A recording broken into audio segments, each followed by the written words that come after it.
seats, because your name might be out there, isn't it? You never know. So we've got a couple of nano presentations left. We've got the names you see up there. You're on there.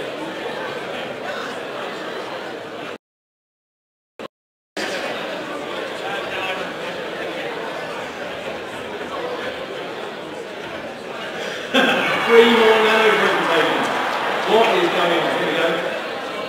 So again, if you're a nano person, that means a normal sized person with a normal presentation, then you might want to make your way up now. Let's see who this is.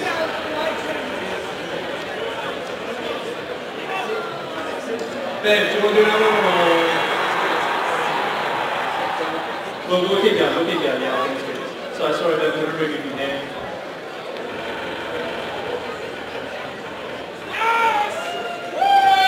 Mary's going to begin. Mary? Is Mary want to go again? Where's Mary? No? No, Lord Stewart, come on.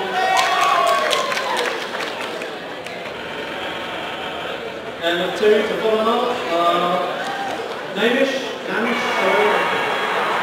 Namish, are you here? Are you here?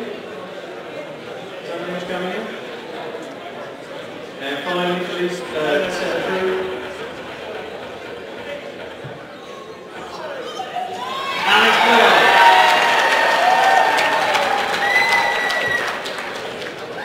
Just to check, his name is here.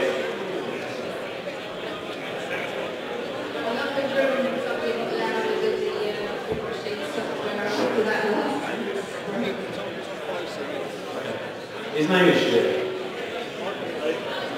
No, right, we'll run another one. Alex, what are you doing? I'm a little scared. Richard Smith. Where's Richard here? Excellent. Well, I'll give these three guys a round of applause. And they've got 2 minutes each.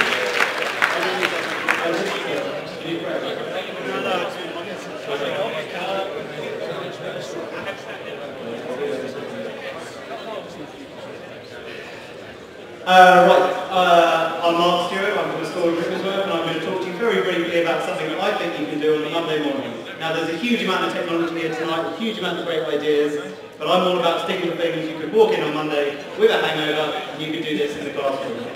Alright? Right, it's all about the power of the post-it notes. Okay, nice and easy, everybody has access to them, and I'm quickly going to share with you 2 ideas tonight that you can use a post-it note for. Alright, my 2 favourites.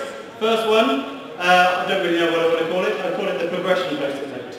If you're going to start a new topic, start anything new, give out a post-it note at the beginning of the lesson, get anyone who's in your class to write down as much as they know about that topic. Once they've done it, stick it to the left-hand side of the board. Teach your lesson in some way. Hopefully, at the end of the lesson, they will have learned something. At the end of the lesson, give them another post-it note and get them to write down whatever they've learned by the end of the lesson. Now, hopefully, if you've taught the lesson to some degree of or anything really, if you've managed to convey any information, the post-it notes that they've now filled in will be more filled up than the ones that are already stuck to the board.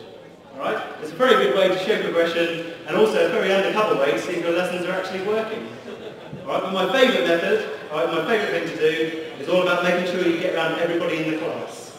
At the beginning of the lesson, give everyone a post-it note, hand them that post-it note, and it is their challenge to get rid of that post-it note by the end of the lesson. Alright? To get rid of the post-it note, they must answer a question. Alright, so give everybody a post-it note, they've all got one, and just make sure you go around everybody by the end of the lesson. If you're not happy with the question, or you're not happy with the answer they've given and you think maybe they can give better, rip it in half and just take half away from them. And they're still part of the game and they've got to get rid of the other half. I'm just going to finish tonight by talking a little bit about my friend Natalie over there who told me the secrets about post-it notes and where they were invented. So apparently an American scientist was trying to invent a really super sticky glue, but he failed. And he came up with some adhesive that didn't really work. And it only worked when you had to press it and it was touch sensitive. Now he also went next door in his lab, and the lab next door had some pale yellow paper. And he put that glue on the pale yellow paper, and the post-it note was born. So I just want to, without being too cheesy, just want to say, just because something doesn't work the first time, or it doesn't necessarily work for its purpose, you can still use it for something good in the classroom. It's not all about technology, something nice and easy to use, go and get a post-it note. Thank you. Hello, I'm Alex, I'm Bellars on Twitter, and hopefully you're going to get the slide share up to, I've written it on my arm, hang on. Excellent. It's alex.bellars@googlemail.com. No, hang on, just and I wrote my password. Are we just looking at the book? Yeah, Visualiser. Right, I couldn't make it to the show, so I wasn't able to buy one of those 3D visualizers, and so I brought mine along with me. And it's customised with sand in a jar on the bottom, because it always falls over, I find. So if you put a weight on the bottom, not only does it make it slightly higher up, but it doesn't fall over. Right. It was very cheap. Mine was actually free because I got it given to me by my head of ICT. But they are $39.90 on Amazon. Other websites are available. Extremely flexible, as you can see. Very simple. It's just I can't remember what the size of how many megapixels it is, but it's very simple. There's a little button on the back so you can take screen grabs. I use it all the time. I use it in every single lesson for showing pupils, when I am using textbooks, which isn't very often, exactly which bit of whatever it is I want them to look at. Demonstrating stuff physically to the whole class. You can just do it a mixture of analog and digital. Making a text come to life in front of their very eyes. It's brilliant for sharing work. I'm always sharing kids' work in class. I use it all the time for showing off their work to the rest of the kids in the class. Use it with mini whiteboards as well, analog plus digital, and you can quickly stick pictures of kids in. Obviously you need to put silly faces over them. Showing close-ups of stuff, and I use it for guessing games as well. And if you can think of anything else that might be useful, please do contact me, because I've used this presentation a couple of times and I plan to add more stuff to it. Thanks very much.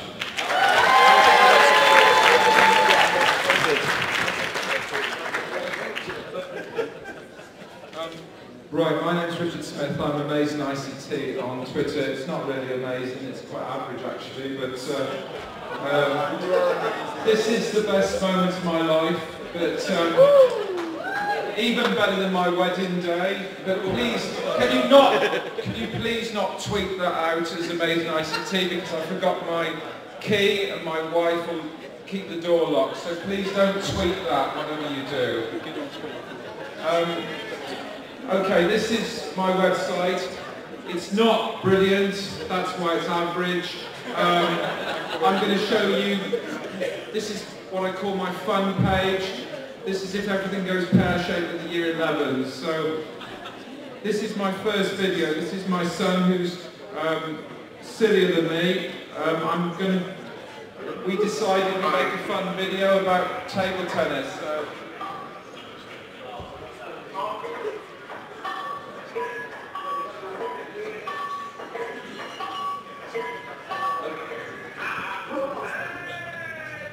So this is my second video. This is me teaching a chicken to touch type.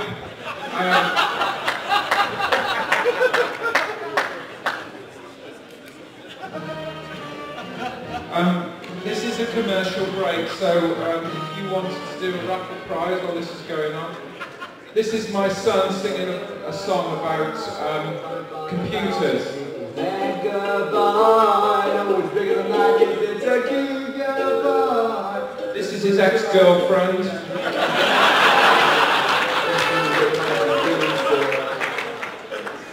I mean, basically, I've been using this gigabyte serial for about 3 years, and it's done a tremendous lot of good for me. I mean, basically, it's increased my ICT capability. So when I started, I was like level 1, so I could use Bellars and that sort of stuff. But now I went to level 5, so I could talk about target audience and fitness for purpose. And now I go into schools and I even talk to head teachers about IT. So I would recommend this Gigabyte serial to anybody. And basically what happened next was amazing. I mean, the chicken teacher was enjoying the Gigabyte serial, and then suddenly it started to get ICT literate. I mean, it can do text typing, it can embed video on YouTube, it can do incredible things, and it's even got its own YouTube channel. So, Gigabyte cereal for humans and for chickens, that's what we recommend at the IT conference. Megabyte. Oh, it's bigger than that, yes, it's a gigabyte. Improves your ICT and your The ex-girlfriend.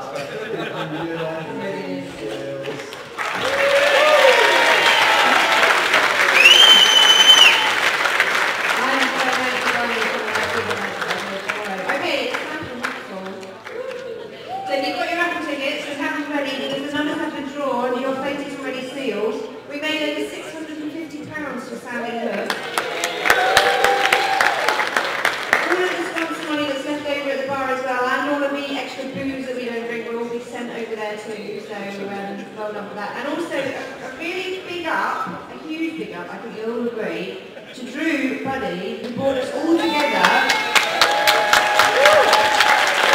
He's a TeachMeet legend.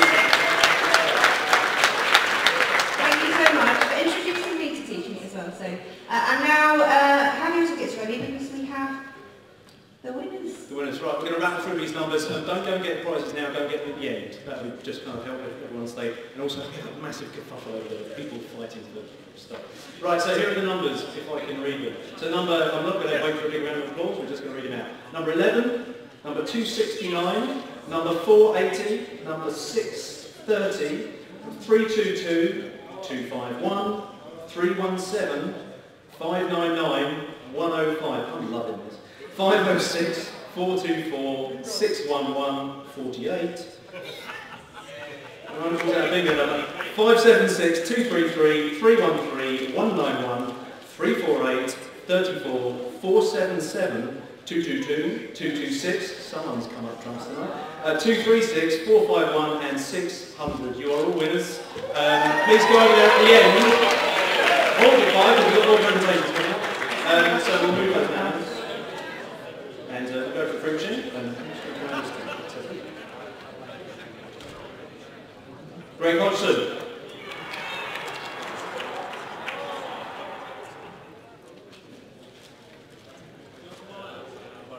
Miles, could someone got a VGA adapter from Mac? Near the front. Yes. Could we have it quickly? Oh, wonderful, thank you. Mac, not an iPad. There we go.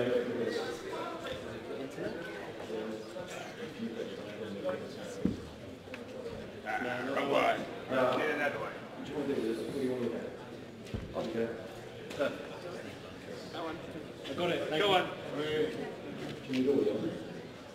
No. Oops.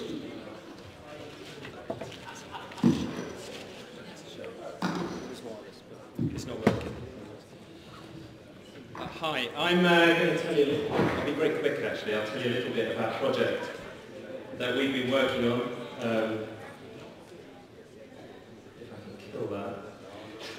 About 5 years ago, I'm an art teacher in a big school in Bucks, and about 5 years ago I did that thing where I sort of regretted it at the time, but I asked students what they wanted to learn. And the feedback was brilliant. It was sort of the knuckle grinders who said, we want to play games.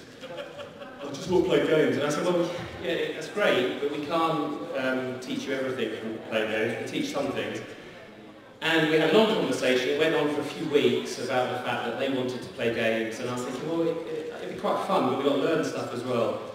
So we came up with this idea we might make games. And this is 5 or 6 years ago. We were, a little bit before everybody was thinking about making games. So we thought about how we might make games. I couldn't make games, and the people I knew couldn't make games, and so I was very lucky to be in San Francisco for a summer where I met somebody from Chicago University who could make games. And And then we sort of scratched our heads. I was lucky enough to also to work with Ian, because I'm in Bucks, and we sort of thought, well, why don't we do this online? Why don't we try and get games design happening for students online, and the tutor will be in Chicago, and we'll just pretend that doesn't matter. And of course it does matter, because we've got time differences and all those things. Anyway, to cut a long story short, we set up a course where our students did start to play games, make games. And after about 4 years of doing this, we realised that it was pretty good. We kind of got the I don't think anyone said this yet tonight, but I always get kind of the mick taken out of me for saying it. The pedagogy, we got the pedagogy sorted out, where online we were starting to think about how you learn really well. And if you're meeting live every week, what do you do between the weeks, and how does it work? Unfortunately, all our funding got cut after after 3.5 years, and we were just getting somewhere at the time. So, very luckily, Adobe cut in and said to us, well, we'll kind of take it a bit further if you want to, and we said, yeah, let's do it. What it meant was that we taught a bunch of courses, except I don't have any internet, so I can't tell you that just at the moment. So I'll just keep talking. We had sorry? Platinum Learning. Yeah, I'll just explain it, and I'll be really quick, and then I'm off. What's happened since is that we've started to run 3 courses, and we're about to kick off with a whole bunch more. We ran a course, a 10-week course, that was free, it was online, free, on Monday nights, Tuesday nights and Thursday nights, I think. And we did Photoshop, we did animation, and then we did the games design. What we didn't expect was that we'd have 5,000 or 6,000 people sign up. We had about 200 people in each class, and I teach pretty big groups. I'm in a state school, so I teach 30 kids, more or less 28 kids. That's pretty hard work. What we found, which I think is really interesting, and I'll share with you, is that teaching 200 people in a room for an hour or an hour and 10 minutes on a Thursday night is actually not that hard. It just takes a different approach. And what we found is that hopefully you can go and look at the Adobe Generation website, because there are some courses coming up. But what we found is that the actual outcomes of what we're teaching online are as good, if not better, than what we're teaching in a classroom. I don't know if that says something about me in a classroom, but I think what we're really excited about is the fact that it doesn't really matter about the content. We think we could do this with anything, and it'd be really encouraging to see other people and see what they're doing live online and teaching some of these courses or some different courses. So sorry I can't show you, the visuals aren't particularly good, but there's your thoughts on adobegeneration.com. Next lot of teacher training, I think, is coming out. We're doing it as of 3 weeks from now. Thank you.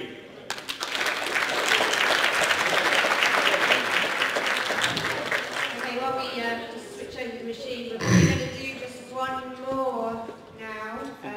We're just about running out. A few observations in the room. We're being filmed by a tiger wearing sunglasses. That's a bit random. This tape you're doing very well on the beers. Well done. I hope you've all had a good time. It's been an absolute honour to be here amongst you all. You're all just real inspirations. It's great to see you sharing so much best practice and knowledge about using technology in the way that it's supposed to be used for fun and learning. So thank you. Very good. Right, let's see if you can recognise some extra names in here. These are the names that are left. So the deal with TeachMeet is actually, it's good to have too many people to talk. It's a shame that people can't be heard. But actually, if you look on the wiki, hopefully people will have put links to the sort of stuff they're talking about. If you signed up on the wiki and you haven't put a link to something that shows your research or social practice, get in there and do that, because if people don't get to hear you tonight, then they'll be able to follow from there. But let's see what we get from there. Oh, hang on, sorry, just remove it. Let's see if one of those names comes up again.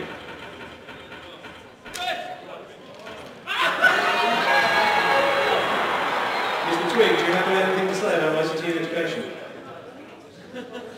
Next. Christopher Waugh, where's Christopher? Is Christopher here? Have you got an adapter? You've got an adapter, fantastic. Do you need all one? No, you don't.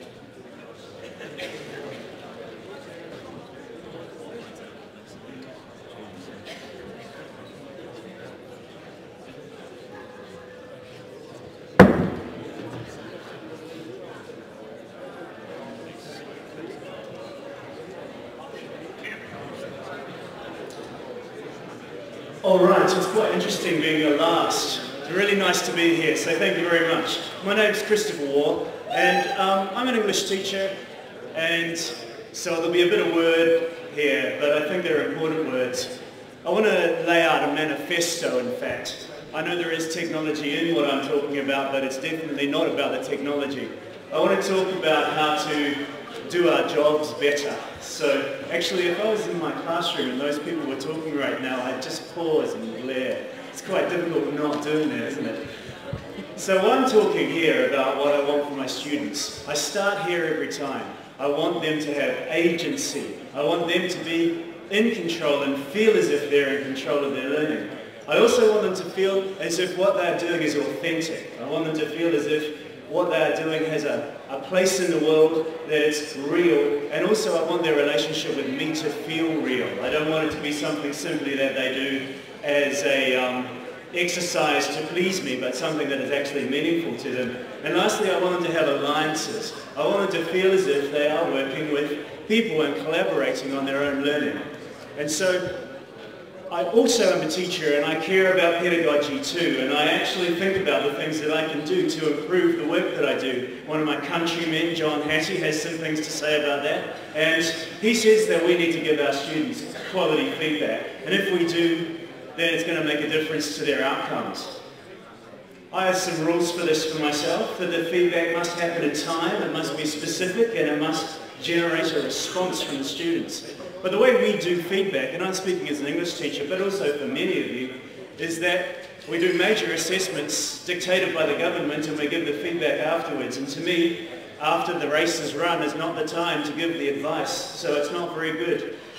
It also needs to be specific, but often before the race we just give general feedback to our classes, and it needs to generate a response. But what human being, let alone student, is going to want to respond to something once the mark is entered and they've moved on in their learning program? So the way we give feedback really isn't going to get the effects that we're looking for. We've got a lot of time and a lot of energy into giving feedback that goes nowhere, and yet we know it's the thing that makes the biggest difference. So we tried to do something that would make a difference, and it does involve using a blog, and it's, you know, open source, WordPress, but it's about how we use it. I'm not standing here to say to you, look at this cool thing you can use. I'm talking about how to put something into practice so that you can have an impact. And I think that's something we've got to be careful about when we talk about technology. It's all very exciting, but how are we going to make a difference? And I'm going to show you how we do it. We have a launch page in our department. It talks about everything that our department does. It has our learning plans, our teachers' ideas, our students, and our classes. For example, each class has their own blog, and it's a stream of what goes on in the class, just like many that you will know. But beyond that, as well as videos of me and them and the material they do, they also have their own blog. That means every individual student, and that's 140 of my students, has a blog of their own. And there is their work. And this is actually the centre of it all. But because they're the centre of a big community of learning, there is also older students' blogs that they can look to. There are teachers blogging, people like me. There are blogs of other teachers in our community who participate in thinking about teaching and learning that the students also participate in. And there's also events that we're involved in, events such as this, all in the same place, all interconnected. That's the thing that a lot of us get, isn't it? Oh, it's black. This is the thing we do. I'm going to go a bit further. I want to show you a learning sequence. I want to show you something that this is the impact actually happening, and it's with a single student. So I initiated a task. I'm an English teacher. I wanted to talk about metaphor in Shakespeare's Romeo and Juliet. I did a presentation. We talked about how it worked. We wanted them to identify a metaphor, we wanted to explore its effect, and we wanted them to explain it. How do we do that in a way that's quite meaningful? We use scaffolds like PEE for creating paragraphs, and actually I discovered something really important through this new method of learning because he worked on a blog. And because he works on a blog, he's a lot more discursive. He wrote a lot about what he was thinking about the essay or the paragraph before he wrote it. And of course, the thinking was outstanding. The paragraph afterwards was what I asked for, but that wasn't outstanding. I learned something about myself that I would never have known otherwise. First of all, what he does is he approaches me on his blog and he says, I'm wondering if you've read my piece yet. He's normally very speedy at replying to things. I hope your break's going well. This is the 27th of December, so he's objecting to my having Christmas. And then I respond, sorry it took me so long, you know, prostrate, mea culpa. You've been good in your talk, but your paragraph's pretty average. And I wanted to reinforce this. I think your task that I set was too narrow, Henry. I think your work can be much better than that. So he responds by saying, oh, well, okay, if you can't teach me properly, I'm going to look elsewhere. And he looked at other essays and other material online and directed me to have a look at this. This is a 12-year-old boy, and asked me what I was thinking of, what he was looking at. I gave my feedback, and I said it was wonderful. And then he said, I need a bit more time to finish it because I've got a cricket game to play. This is happening between him and I, a dialogue. This is not me marking a book after the work is done. We're still talking about it. It hasn't yet been submitted. But the bit that I love, is he's now involved his mum as well. So she's had a look. She's decided to follow what we're doing. And it's all happening where he is at the centre of the experience. I just want to show you a couple of other things kids have said. I looked again, I understand now. How many of your students actually do this? How many of them come up to you and say, hey sir, hey miss, I understood what you told me, thanks very much. And by the way, did you know this? It's such a rare thing, and it's actually the prize and the treasure we're looking for. They ask for help in ways that sometimes you find they might not. I get to tell them they're awesome. They can ask me for more information, and they seek it all the time. They want to know if there's anything wrong. And then this is my trophy, and this is happening so much now, as I'm not involved, but their parents then just log in, have a look and say, well done son, keep it up, I can't wait for more. I think it's awesome.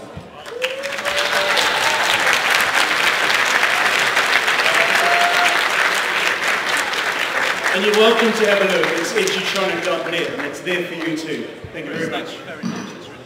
As if you guys needed any more motivation, we are going to end with a little taste of Action Jackson. I just want to say quickly before I sort of stop speaking, you can't at Kate Russell, if there's anything that you want me to share, any of the work that you're doing, anything you want me to help promote for you, any of the stuff that your kids are doing that you think should be shared and more people should know about, just tweet me. I respond best to tweets. Which is probably why I'm single. So, and now I'm going to hand over to Action. Hello everyone! Hello everyone! I believe I can fly. I believe I can touch the sky. You dream about it every night and day. You spread your wings and you fly away. I believe you can soar. I see you running through that open door. I believe you can fly. You believe you can fly. Your students believe they can fly. Give yourselves a round of applause. Okay, very quickly, I'm amazing. Girl, I love you. Watch this. It's been a great evening, and I heard a quote that says, an ounce of action is greater than a ton of theory. An ounce of action is greater than a ton of theory. We've heard a lot here on the stage, and it's so wonderful to see you guys relaxed and in the zone. Please, take what you've learned today. Let's put it into practice. I've already downloaded some apps. I'm already taking it back to my team, the Fix Up team. I said, listen guys, we need to innovate because that's the future, to inspire everybody else. Drew, come over here. Come over here. I've got something for you, Drew. He gets an Arron amazing t-shirt.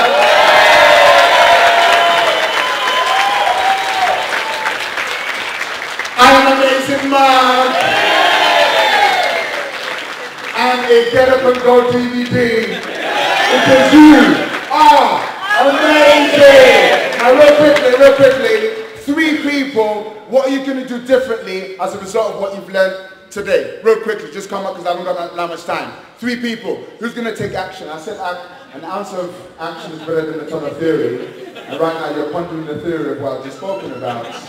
Anyone who's going to get up? Who's going to go? 1, 2, the raffle guy.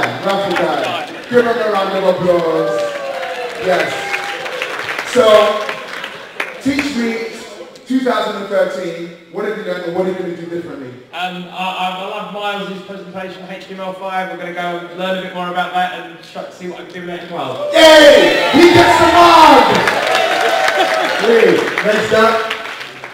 Power tone, it's going to make a difference. It's going to change the prezzies. I'm going to have another tone. Woo! You get a DVD.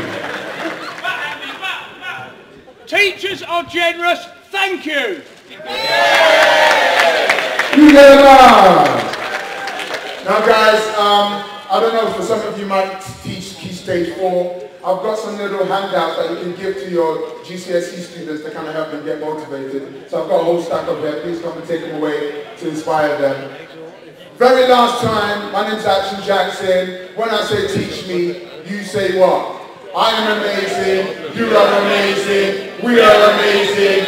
Yes! Teach me! I am amazing, you are amazing, we are amazing. God bless you, I love you like cheesecake. Thank you!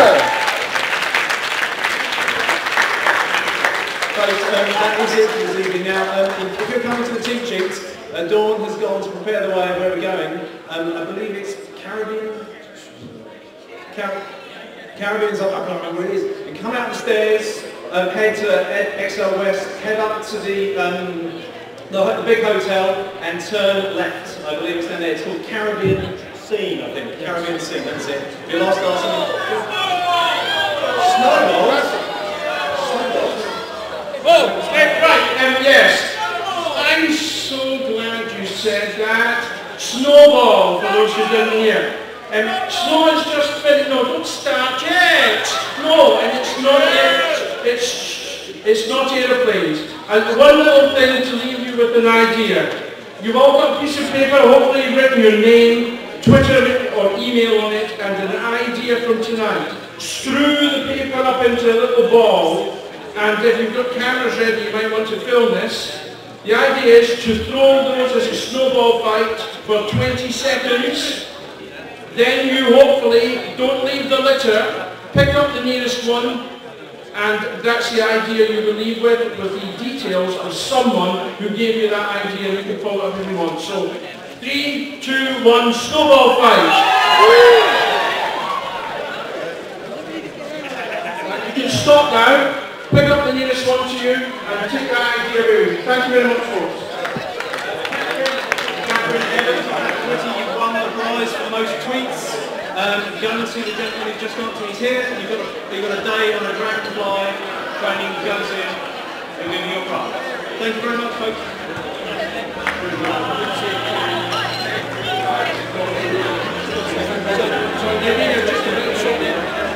Sorry, just before you go, everyone, if you don't mind, sorry, that was a bit sudden. If we'd like to say thank you to our 2 hosts, both of whom who gave up an immense amount of time to prepare for the scene, including Kate. We've asked Jan to do a little something as a thank you, and we give a tremendous round of applause to Ian and Kate. I say thank you very much, and the evening wouldn't be complete without them. Thank you very much.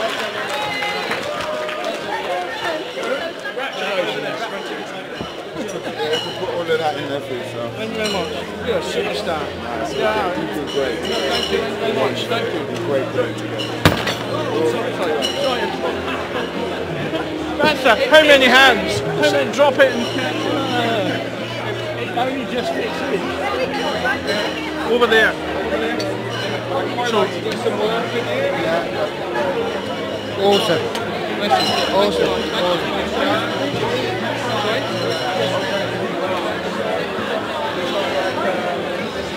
Come in, 21 metres, so 700 metres.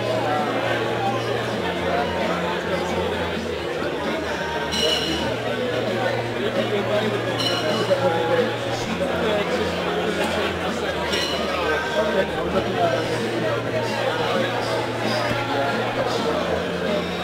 thanks for that,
No, it was good. It was good.